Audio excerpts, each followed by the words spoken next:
have that as a primacy in our strategy, and working with my honourable friend the Minister for Violence Against Women and Girls, that is absolutely part of our attack more generally on misogyny and violence against women, and we absolutely recognise that that needs to be resolved. Ray Goldman, Liberal Democrat spokesperson. Thank you, Mr. Speaker. In September, I raised the case of my constituent Mary in the House. Mary is among the parents of at least 7,000 children who have suffered birth defects because of the anti-epilepsy drug sodium valproate after it was prescribed to pregnant mothers in the 1970s. Next week marks the second anniversary of the Hughes report into the sodium valproate and pelvic mesh scandals. Mary and other mothers like her needed redress and support for their children years ago, and a government response to the Hughes report is now long overdue. What assessment has she made of an impact on the women and their children left in limbo by this government's failure to respond to the Patient Safety Commissioner's report of February 2024? Minister. Well, clearly, as we have discussed in this House, and many people have led a campaign on part of those women, we of course are clear on the impact on those women, as the government will continue to review the recommendations of that report and report back in due course. Chair of the Women's Inequalities, Sarah Owen. Thank you, Mr. Speaker. Question number 5. Minister. Mr. Speaker, our Pathways to Work guarantee will tackle the unnecessary barriers keeping disabled people out of work. Connect to Work employment support will be nationwide by April. Last week we expanded Work Well, and regular meetings of the lead ministers on disability make sure of cross-government working. Sarah Owen. Thank you, Mr. Speaker. Nearly half of disabled people in the UK say they feel it's harder to get a job or keep a job. It's even worse for those with learning disabilities. Just 6% find it into the workplace. Now, the problem isn't just employer discrimination, it's also the UK's infrastructure. 3 in 4 trains are not step-free. Ones like mine in Leagrave are completely out of bounds for people who are physically disabled. What is the Minister doing to ensure that cross-departmental working meets the needs of disabled people to access public spaces and the workforce? Minister. Well, Mr. Speaker, my honourable friend is absolutely right. The disability employment gap is too big. Every department has a lead minister on disability. I chair our regular meetings. My honourable friend, the member for Wakefield and Rothwell, champions disabled people at the Department for Transport, and the Rail Accessibility Roadmap sets out planned improvements for disabled people ahead of the establishment of Great British Railways. Vicky Slade. Thank you, Mr. Speaker. My constituent Becky relies on access to work, but her application was denied, and her ICE application for a complaint has now taken 8 months just to receive an acknowledgement. We can't progress an ombudsman claim until they deal with it. So what is this department doing to arrange for complaints to be dealt with more quickly so people can get back into work? Well, I'd be grateful if the honourable lady would just let me have a note of that particular hold-up with complaints. I mean, there are delays with access to work, reflecting the big surge in demand for access to work, and that's why we've proposed reform. We've consulted on reform, and we'll come back with our proposals now quite soon. We now go over to Jim Shaw. Mr. Speaker, question number 6. Minister. Thank you, Mr. Speaker. Through our 10-year health plan's big shifts, we'll ensure that more tests and care is delivered in the community, improving working between services, using greater use of technology to support women managing long-term conditions, and crucially learning from the work led by the pioneering women's health hubs. Jim Shannon. And I thank the Minister very much for that. Arthritis and other musculoskeletal conditions are the single biggest cause of pain and disability in the UK. It's one of the most common reasons for workplace absences. It affects women and girls, and particularly 60% of those with arthritis in the UK are women, which accounts for some 6 million women across the United Kingdom. So can I ask the Minister, can the Minister work to ensure that MSK is included in the next phase of modern services frameworks so that health of women and girls is made a priority? Thank you. I thank him for that question. He's absolutely right. The osteoporosis does disproportionately affect women, and it's a crucial part of, as he said, absence from the workforce. Myself and Baroness Merrin, who leads on this work, met with Charlie Mayfield as part of his looking at getting more women back into the workforce, and I absolutely make sure that women's health and these sorts of long-term conditions are part of that. I can't commit to the MSK strategy, but we're absolutely committed to involving this and renewing the women's health strategy. Patrick Hurley. Number 7, please, sir. Thank you, Mr Speaker. And with permission, I will answer questions 7, 8 and 10 together. Tackling child poverty is a moral mission for this government, and your background should not determine what you go on to achieve in life. I am proud that we have now published our historic child poverty strategy that will deliver the largest reduction in child poverty within a single parliament, scrapping the 2-child limit, expanding free school meals and backing families. Thank you, Mr Speaker. Earlier this week, I visited the Bishop David Shepherd School in my constituency, and I saw firsthand the difference that breakfast clubs are making to children from disadvantaged backgrounds. So can the Minister explain how the government's commitment to expanding breakfast clubs will help tackle child poverty and reduce inequalities across the country? I'm grateful to my honourable friend. He's a real champion for local families, and I'd be grateful if he would extend my thanks to all the staff team at the Bishop David Shepherd Primary School for the work that they are doing. Breakfast clubs make a huge difference to parents, to children, expanding learning and giving our children a great start to the day. And this Labour government will deliver a national rollout of breakfast clubs across our country. Thank you, Mr Speaker. In Arboretum, in my constituency, half of the children are growing up in poverty. That means hungry mornings, cold homes and kids who are 4 times more likely to face mental health problems by the time they're 11. What urgent action is this government taking across government to tackle child poverty that eliminates health inequalities so that all children can grow up in a warm and a stable society? Thank you, Mr Speaker. Alongside the expansion of new free breakfast clubs, we massively expanding free school meals, expanding extra childcare for families, and that runs alongside our work in rolling out Best Start family hubs in every area, building on the proud Labour legacy of Sure Start to support families early when their children are young. Irene Campbell. Thank you, Mr Speaker. In my constituency of North Ayrshire and Arran, healthy life expectancy is currently 52.5 years for women and 52.6 years for men. This is shockingly the lowest in Scotland and shows clear evidence of increasing health inequalities compared to other parts of Scotland. Years ago, the Glasgow effect was often cited when looking at life expectancy and at healthy life expectancy, but in this case I fear we now also have a North Ayrshire effect. Does the Minister agree with me that this is no way to start your life and that Scottish Government must do more to address these inequalities, given that they have had the biggest financial settlement in the history of devolution? Mr Speaker, those are truly shocking statistics that my honourable friend shares. I know that she, Anna Sawa and all Scottish Labour colleagues are working to kick out the SNP in May and show them how we can make the NHS fit for the future, running alongside our child poverty strategy, Mr Speaker, that will lift thousands of children in Scotland out of poverty. That is the difference a Labour government here in Westminster is making in Scotland. The best way out of poverty is through supporting people into work and creating jobs. What assessment has the Minister made with her colleagues on the impact of the crippling national insurance hike her government has had on families with children living in poverty? Mr Speaker, our child poverty strategy will deliver the biggest reduction in child poverty in any parliament ever. That is the difference a Labour government is making. And she will surely recognise that the majority of children who are in poverty are in working families, people doing the right thing, working hard, and we are determined to support them. We know that poor housing is a serious contributor to children living in poverty, and I've recently heard concerns about social housing providers in my constituency failing to carry out vital repairs to tackle damp and mould, with some even choosing to sell off homes rather than bring them up to the standards under Awab's law because it's too expensive. So what is the government doing across government with its Equalities Department and MHCLG to stop social housing providers from selling off homes and to ensure that every child has access to safe, warm, dry, affordable social housing? I'm grateful to the Honourable Lady for raising that point. Issues around housing were a key feature of the work that we did through the Child Poverty Task Force. It's also work that colleagues right across government are taking up. I'm concerned to hear as to the cases that she raises. If she would like a minister to look into those and provide a response, if she shares some details, I'll make sure that happens.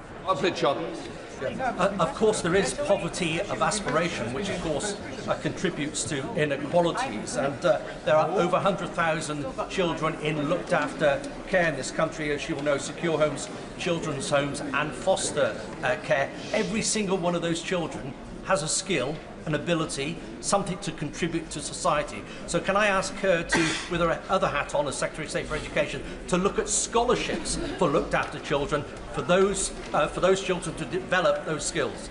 Secretary of State. The honourable gentleman raises an important area that has been a big focus of the work of the Department for Education around children's social care reform, supporting more families around kinship arrangements, expanding fostering and making sure we're supporting children earlier on to stop that crisis escalation. I'd be happy to discuss further any other ideas that he has. Top Intros, Douglas McAllister. Number one, please, Mr. Speaker. Mr. Speaker, next week is Race Equality Week, and this week's theme is Change Needs Us All. The Government's Race Equality Engagement Group, chaired by Baroness Lawrence, is ensuring that we are hearing directly from those most affected by race inequality. And Mr. Speaker, yesterday we marked Holocaust Memorial Day, and across this House we remember the 6 million Jewish people murdered by the Nazis. We redouble our efforts to combat prejudice, hatred and anti-Semitism in all its forms. Douglas McAllister.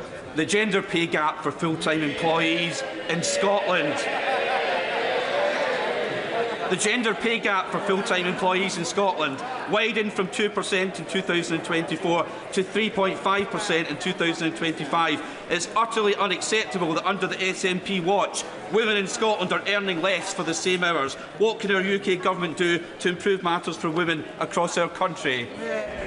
Mr. Speaker, my honourable friend is right. We do have to narrow that gap, and we're ensuring that large employers, including in the Scottish private sector, will publish a plan to how they will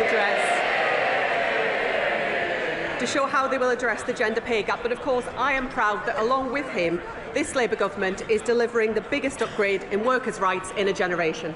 Secretary of State Claire Coutinho. Nurses up and down the country, like the Darlington nurses and Jennifer Mellay, are being hounded and harassed by the NHS simply for recognising that biological sex is real.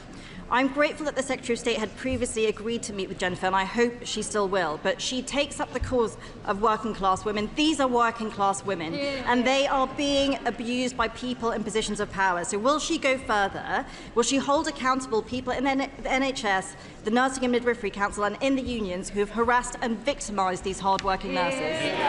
Mr. Speaker, I look forward to meeting with Jennifer soon to discuss her experiences and what more we can do to make sure that women in the NHS are safe at work. I'm determined to ensure that the rights, voices and spaces of women who both work in the NHS and are patients in the NHS are protected. Thank you, Mr. Speaker. In the case of Gorton and Denton, we heard this week that the Muslim vote has decided to endorse the Green Party. This is overt sectarianism in our midst, and we know where we have sectarian politics, conflict and strife follows. Even one of their candidates at the last election was threatened with beheading, but nobody in the Labour Party seems to be able to confront this problem. So will she call it out for what it is, sectarian politics that has no place in Britain? Secretary of State. Mr. Speaker, I'm not aware of what the Right Honourable Lady describes in terms of the particular case. What I can say is that violence, intimidation or harassment has no place in our politics. No political candidate or Member of Parliament should be subject to that kind of experience. What I can also say is I'm very much looking forward to going and campaigning and making the case to the people there. We now come to questions to the Deputy Prime Minister. Annalise Bidgley. Question number one, please, Mr. Speaker. Deputy Prime Minister. Mr. Speaker, I've been asked to reply on behalf of the Prime Minister who's visiting China and Japan. Mr. Speaker, yesterday was Holocaust Memorial Day, and for the first time a Holocaust survivor, Marla Trivich, addressed Cabinet. I found her testimony profoundly moving, especially having recently visited the Majdanek concentration camp in Poland. We owe it to every survivor and to the 6 million Jewish people murdered in the Holocaust to never forget. We will build a national Holocaust Memorial and Learning Centre next to this Parliament so that the voices of survivors are never forgotten and their courage inspires future generations. Mr. Speaker, I know the thoughts of the whole House will also be with the family and loved ones of Captain Philip Gilbert Maldoni of the 4th Regiment Royal Artillery, who died on Sunday. We will never forget the courage, bravery and sacrifice made for our country by British servicemen and women.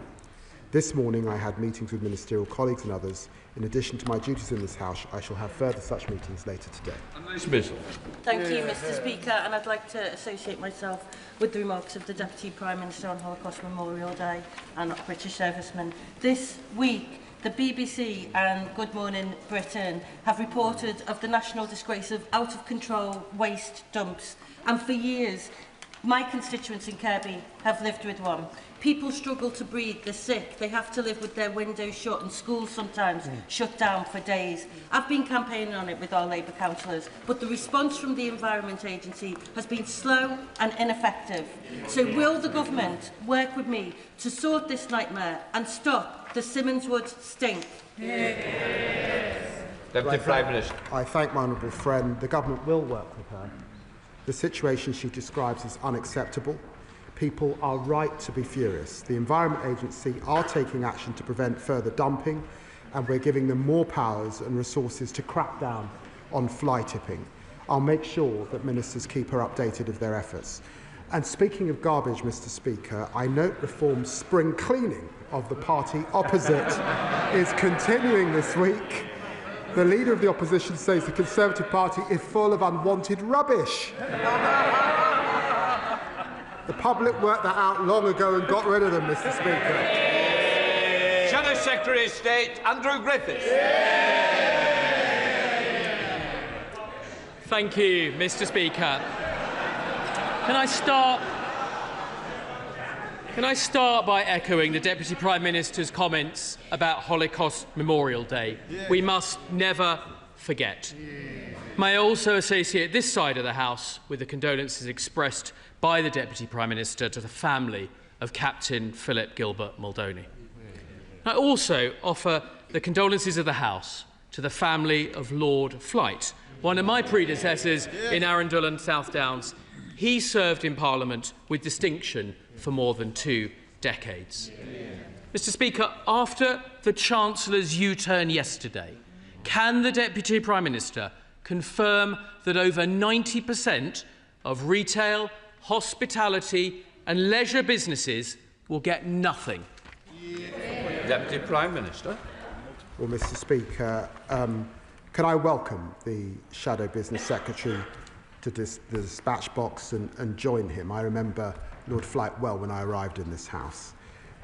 It's always a pleasure to hear from the co-author of the mini-budget. And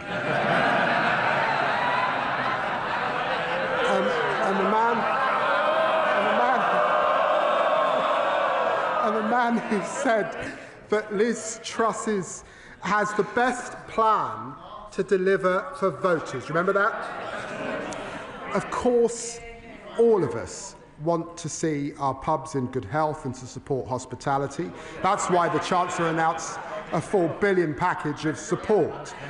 But yesterday, in addition, business rates for pubs and music venues will be cut by 15% this year and frozen for the next 2 years, and will review the methodology for valuing pubs in the future. I must say that contrasts with the party opposite, who of course saw 7,000 pubs closed under their watch.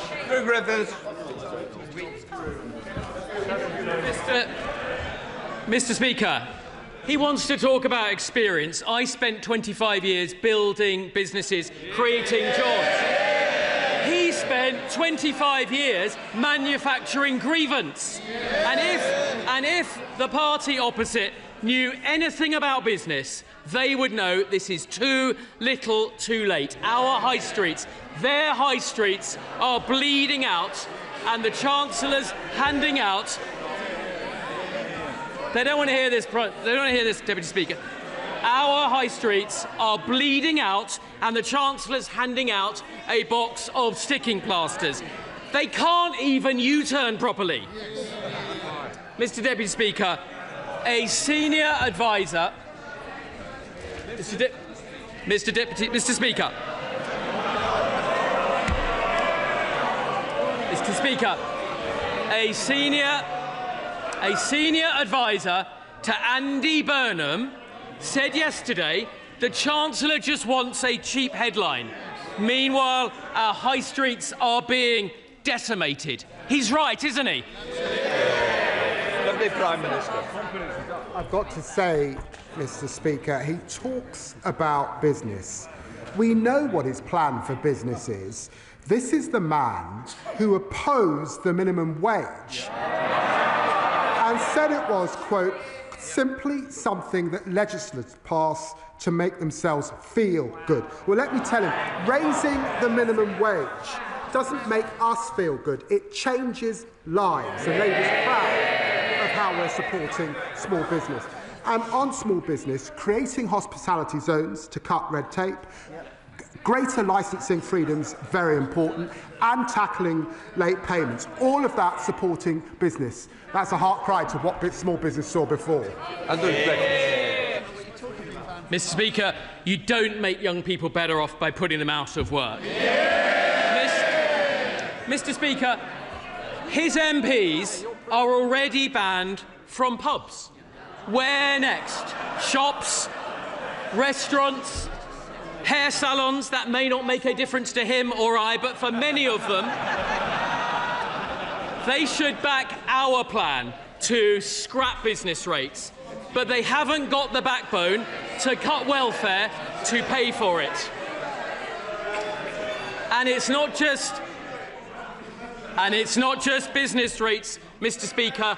Under them, the cost of hiring is up. So could he tell the House how much more does it cost to hire a 21-year-old under Labour? Deputy Prime Minister. He talks about young people. The party opposite left a shameful legacy. 1 in 8 young people not earning or learning when they left office. We're investing a record amount in apprenticeships, which they had on its knees. We're creating talented excellence technical colleges for our young people, and Alan Billman is doing a review on young people who are currently out of work. By contrast, they would freeze the minimum wage, oppose giving young people an increase. They've got nothing to say for the next generation. Mr. Speaker, you can feel the Deputy Prime Minister's frustration. The Prime Minister's away, the business sector is away, and here he is, left behind Lammy, the designated survivor, having to defend the indefensible. And it's very clear, he doesn't know the answer, Mr. Speaker. So let me tell him, the cost will be up £3,600 a year. Under Labour, businesses can't afford to hire. 1 in 6 young people can't find a job. This government is blocking people who just want to get on in life. People, Mr. Speaker, ambitious people like Andy from Manchester, having his dreams crushed by Labour. So could the Deputy Prime Minister explain why unemployment has gone up almost every month they've been in office? Check his fact.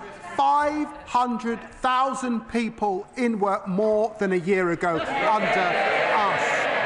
The Shadow Business Secretary is in no position to lecture anyone about U-turns, by the way. This man was Boris Johnson's net zero business champion. Now he opposes the renewable investment, creating jobs and opportunities right across the country. Andrew Griffiths. Mr. Speaker, the thing he didn't want to say is that every Labour government leaves office with unemployment higher than when they arrived. And there's a reason for that. They don't understand what it takes to be an employer. They don't understand business. They're strangling business with their red tape, and they're about to make things infinitely worse. So will he tell us his government's own estimate of the cost to business of the Unemployment Act? Deputy Prime Minister. I'm going to take no lectures from you on business. My father was run out of business under the Thatcher government. I know what it's like to grow up under a Tory government. And whilst we're talking about it, 26 Tory MPs and counting have already defected to reform, and now they're all counting down, Mr. Speaker, because today is 100 days until the Tory transfer window slams shut. It's going to be the longest and most disloyal transfer saga since Sol Campbell left Spurs. And the member for Clacton, I don't know where he is, has signed 3 white ringers in the past fortnight. Andrew Griffiths. Thank you. I don't know what's in his head, Mr. Speaker. It's our party that is getting stronger, and overnight,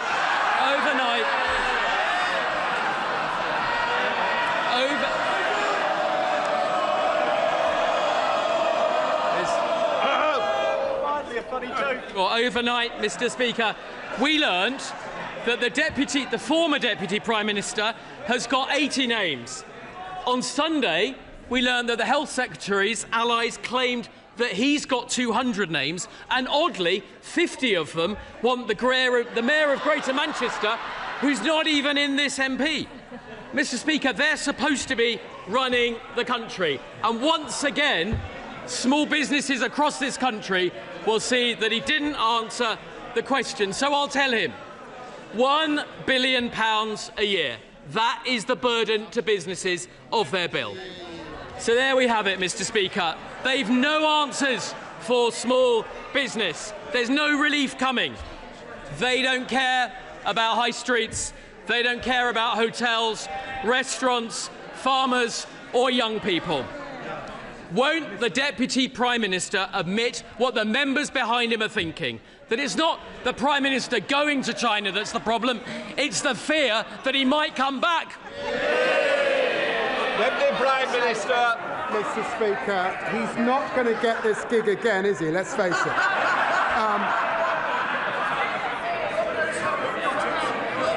Mr. Speaker, I've set out our position very clearly. This was the week when the leader of the opposition told Desert Island Disc that Britain needs to learn to queue again. And Tory MPs have taken her quite literally. They're lining up outside the member for Clacton's office while they squabble about the damage that they did to our country. Labour this week is capping ground rents, cutting the cost of living and rebuilding our public services. That's the difference a Labour government makes, and there's much more to come.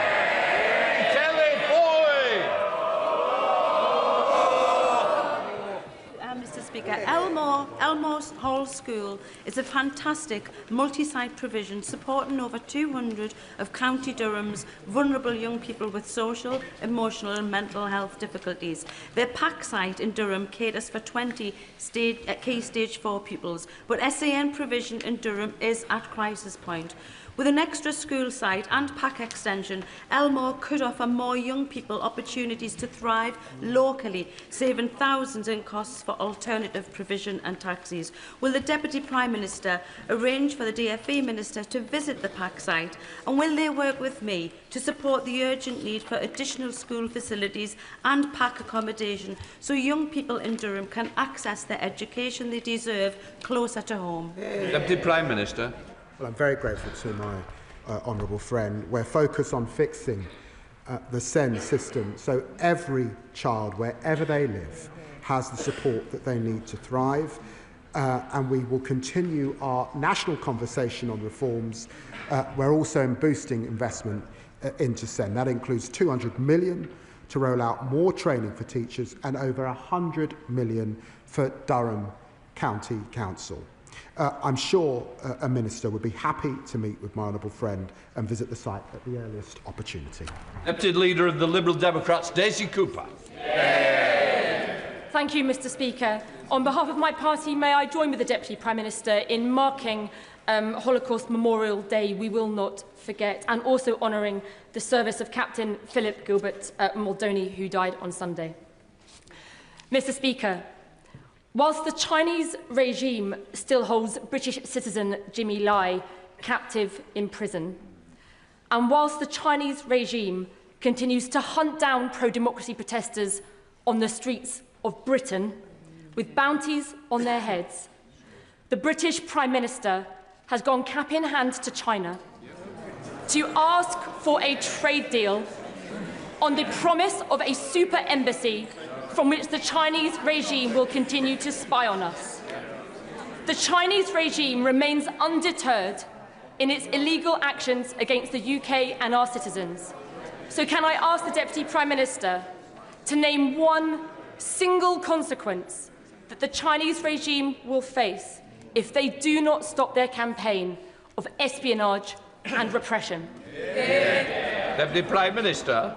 Well, Mr. Speaker, China matters, and ignoring them would be a dereliction of duty. We will build a consistent, long-term and strategic approach grounded in reality. I set that out in the China audit statement I made a few months ago, and that is what our allies do. President Trump, Macron, Chancellor Merz, Prime Minister Carney, all are visiting and engaging. We'll cooperate where we can, and I'm sure in areas like climate, she would expect us to cooperate, and we will challenge in areas where we disagree. That's the way that we deliver for the public of this country. Daisy Cooper. Thank you, Mr. Speaker. I note the Deputy Prime Minister could not name one single consequence if the Chinese do not stop their espionage and repression. Mr. Speaker, Mr.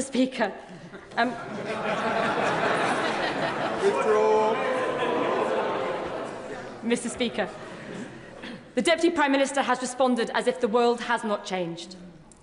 With Russia waging war in Europe, with the Chinese hunting protesters and pro-democracy protesters on our streets, and with President Trump undermining NATO and the rules-based order which keeps us safe, we have got to act with urgency to strengthen our alliances with trusted allies in Europe and the Commonwealth, and we have got to ramp up defence spending now.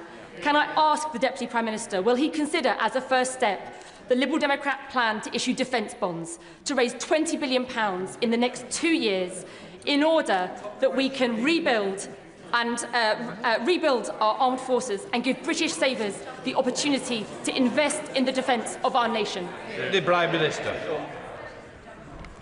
I've got to say, I've been here long enough to remember when Labour left office, 2.5% we were spending on defence, and when they were in government with them, they cut it. John Swinger. Thank you, Mr. Speaker. Does the Deputy Prime Minister agree with me that the good work of this Labour government to get the NHS back on its feet, with waiting lists down, including by 2,400 in my constituency, ambulance waits down, and prescription charges frozen, would be put at risk, could be put at risk by Reform UK, as confirmed at the weekend, when the last but one defector, the honourable member for Romford, when asked about a private health insurance system, said, "I don't object to that." Deputy Prime Minister. Well, he's right. Waiting lists are down 3,200 in his local area, and he's right to highlight the progress with our plan to get the NHS back on its feet. Thanks to this Labour government decisions, waiting lists have fallen by over 300,000 since the election, and we delivered 5.2 million extra appointments, slashed ambulance response times, and recruited 3,000 more GPs. Meanwhile, the member for Romford confirmed at the weekend that Reform would support privatising the National Health Service. Labour will never let it happen. Trusted with our National Health Service. Mr. Speaker, this week marks 2 years from the attempted great deception of the former government and the DUP that the Irish Sea border was gone. No checks, no paperwork was the strapline. And yet within the first few months of this new year alone, we've had imposed a veterinary medicine border, and we've had a ban on new GB cars being sold in Northern Ireland. And now the EU says that from July it plans to impose a €3 charge on small parcels coming into Northern Ireland. What sort of government allows a foreign power to impose a tax on parcels coming into its own territory? Deputy Prime Minister. Well, Mr. Speaker, I looked at this specifically when I was Foreign Secretary. We provided a wide range of guidance and support to businesses. We've not seen evidence of significant disruption to the flow of parcels. However, of course, HMRC stands ready to provide support wherever businesses have difficulties. Alex Boriscutt. Mr. Speaker. When the Prime Minister recently visited my constituency of Cardiff West in Ely to launch the UK Child Poverty Strategy, I took the opportunity to discuss with him that much-needed Pride in Place funding that we want in Ely and Caira. My constituents are telling me they want it in important things such as a youth zone and in recreational sports activities. So will my right honourable friend agree to meet with me to discuss securing this vital funding for my constituents in Ely and Caira? Deputy Prime Minister. Well, of course, I'll ensure that my honourable friend gets the meeting with the appropriate minister. Look at the difference that Labour is making in Wales. NHS waiting lists have fallen 6 months in a row thanks to the largest ever devolution settlement. 445 million into Welsh Rail, new offshore wind projects, AI growth zones and the UK's small modular reactor in Anglesey. That's the difference a Labour government makes. Richard Ford. Thank you, Mr. Speaker. The Met Office reports that climate change is driving wetter winters. Yet the US withdrew from the Paris Climate Agreement yesterday on the same day that much of the West Country disappeared under flood water. My part of Devon is submerged and needs better flood defences. Would the Deputy Prime Minister like to invite his US counterpart on a fishing trip to the southwest? Deputy Prime Minister. Well, I'll get a licence if I do, but my sympathies are with his constituents affected by the recent floods. We're investing a record £10.5 billion into flood defences to protect 890,000 homes. The flood defences are inherited, of course, from the party opposite, which was shameful. But we've committed to net zero and the Paris Agreement. It's good for lowering bills, good for jobs and investment in the UK. Elsie Blundell. In my borough, the social housing waiting list exceeds 7,000 live applications.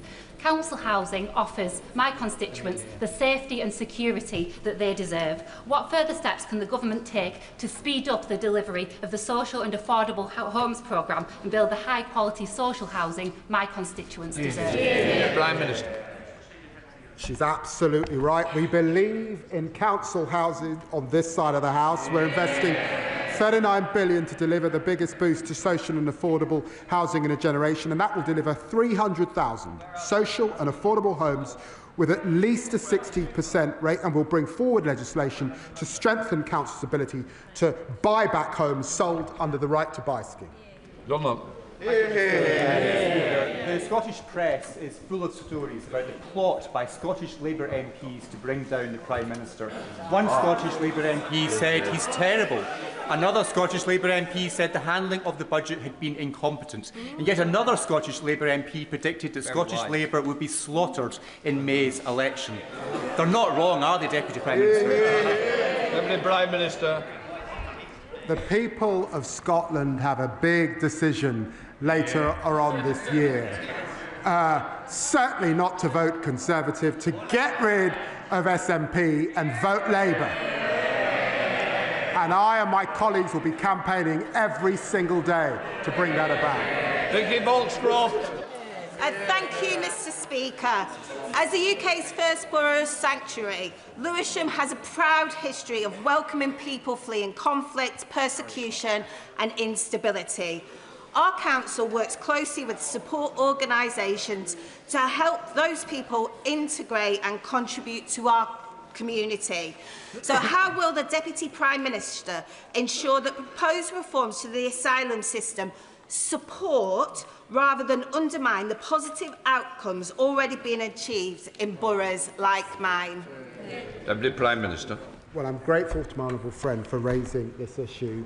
Britain has always been a fair, tolerant and compassionate country that has offered safe haven to those fleeing peril, and this government will always defend those values.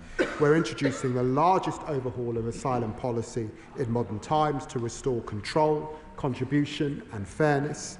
That includes creating new, capped, safe and legal routes for refugees. Asylum claims are falling across Europe, but in Britain they are rising. So we must make it less attractive for those who are coming here illegally to come to Britain and easier to remove them, and that's what we'll continue to do. Mr. Speaker, 6 in 10 families say their pay is going backwards, with the lowest earners £73 a week worse off, and middle earners are worse off too. So will the Deputy Prime Minister admit that his government, this government, has broken its promise to improve living standards? Deputy Prime Minister. Real wages have risen nearly every single month since we came into office. Thank you very much, Mr. Speaker. Sergeant Matthew Telford, Trooper Robert Pearson and Guardsman James Jimmy Major, aged just 18, 3 heroic servicemen from Great Grimsby and Cleethorpes who made the ultimate sacrifice on their tours of Afghanistan. I want to put on record my condemnation of President Trump's plain wrong comments that so undermine the commitment of our brave British servicemen and women at home and abroad, which the Deputy Prime Minister has rightly recognised. This government has launched the Valour system to ensure that our veteran support offer on housing, health, welfare and work is fit for purpose, fully backing our forces. That's in stark contrast to the leader of Reform, who happily takes cash to champion the IRA. Shame.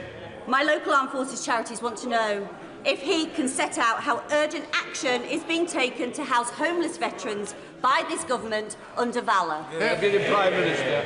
One of the greatest privileges of my life is visiting our servicemen and women who are stationed abroad. We're renewing the contract with our veterans, providing millions to eradicate veteran homelessness and investing £50 million into a nationwide network of support centres. I also want to take this opportunity to pay my respects to Private Jonathan Kitulongoda. He was the first British soldier killed by enemy action in Afghanistan on this day in 2004. He was just 23. The valour and heroism of those who have served our country to keep us safe must never be forgotten. Thank you, Mr. Speaker. A month ago today, protests erupted across Iran. In response, the Iranian government launched a deadly crackdown. They fired indiscriminately on protesters and they've shut off internet access to hide what they were doing from the outside world. In April 2024, the then Shadow Home Secretary, now the Foreign Secretary, asked the Conservative government if they would finally proscribe the Islamic Revolutionary Guard Corps as a terrorist organisation. And just 2 weeks ago, she described the Iranian regime as a consistent threat to the UK's stability, security, freedom and our national interest. The world order that we thought we knew is being shaken up. The US is no longer able to show moral leadership to governments that kill their own citizens. Can this government step up and take the lead, and will they now proscribe the IRGC? Deputy Prime Minister. Well, I utterly condemn the Iranian regime's brutal repression of peaceful protesters. It's a long-standing position under successive governments not to comment on whether a specific organisation is being considered for proscription.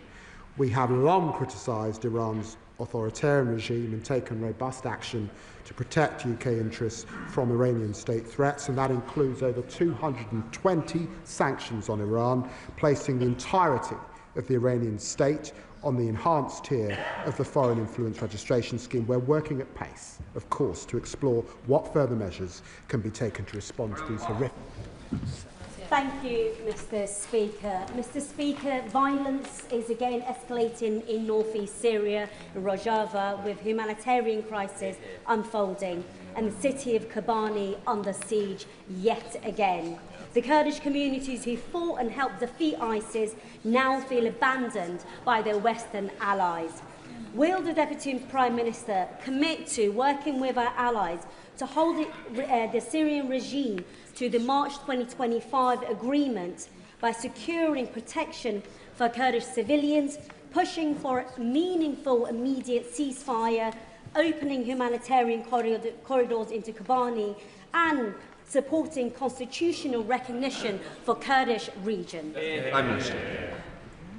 Well, recent events in Syria have been deeply concerning. This is a significant moment for Syria's future, and we're using every diplomatic lever to urge all parties to stop the violence, protect civilians, and ensure humanitarian support can be accessed. The Foreign Secretary has highlighted the importance of protecting the rights of the Kurdish community to Syrian's Foreign Minister this week, and we have consistently advocated for an inclusive political transition. We remain committed to standing with the Syrian people as they seek to build a more stable, free and prosperous future. Lee Anderson. Thank you. Thank you, Mr. Speaker. It was reported on the TV yesterday that the Labour backbenchers are revolting. Now that is a matter of opinion. You don't have a TV licence. Unlike the Labour backbenchers and the Prime Minister. You don't have a TV licence, Lee. Unlike the Labour backbenchers and the Prime Minister. He doesn't have a TV licence. I mean, keep going. Where's your TV licence? Hi. Well, order. I didn't want to have to get up. One of us is going to sit down, it's not going to be me. Who was the person that was speaking out then? If you haven't got the guts to admit to shouting somebody down, leave the chamber. Lee Anderson. Thank you, Mr. Speaker. Unlike the Prime Minister of our country, I've never been thrown out or barred from a pub, and after yesterday's disastrous announcement to save our pubs, there's no wonder it's cleared off to China. But I've got one question for the Deputy Prime Minister. Will he come with me to Ashfield to visit some pubs and speak to some landlords and explain to them why over 500 pubs have closed since this Labour government came into power, and why another 500 pubs will close in the next year? Come on, be a man. Deputy Prime Minister. Well, Mr. Speaker, I think I once campaigned with the honourable gentleman who was a member of the Labour Party. And it's been said of him that when he left, he enhanced the IQ of the Labour Party and the IQ of the party that he went to. I wonder what job the honourable member is pitching for on Reform's shadow cabinet. They've got Nadeem Zahawi to advise on tax, the member for Newark to open up the borders. Now they need Liz Truss to crash the economy. Ian Byrne. Thank you, Mr. Speaker, and I hope you get well soon. Lydia Jakeman is 19 years of age and has been given a devastating diagnosis of motor neurone disease. When she was told she has a very rare form of the disease that can be treated with a groundbreaking new drug called tofersen, her family were given hope. They have since discovered that while the drug has been made available to the NHS free of charge, a local trust has declined to deliver it. This afternoon, a family will be arriving at Downing Street, having walked from Southampton to highlight this injustice. Will the Deputy Prime Minister work with me, MPs from across the House, the Department of Health and Social Care Ministers, as well as NHS bosses, to deliver fair access to tofersen for all living with this rare form of motor neurone disease? Deputy Prime Minister. Well, can I say to my honourable friend that I'm sorry to hear about those that are waiting for this treatment, and of course I will ensure that he gets the appropriate meeting with the relevant minister. James McMurdo.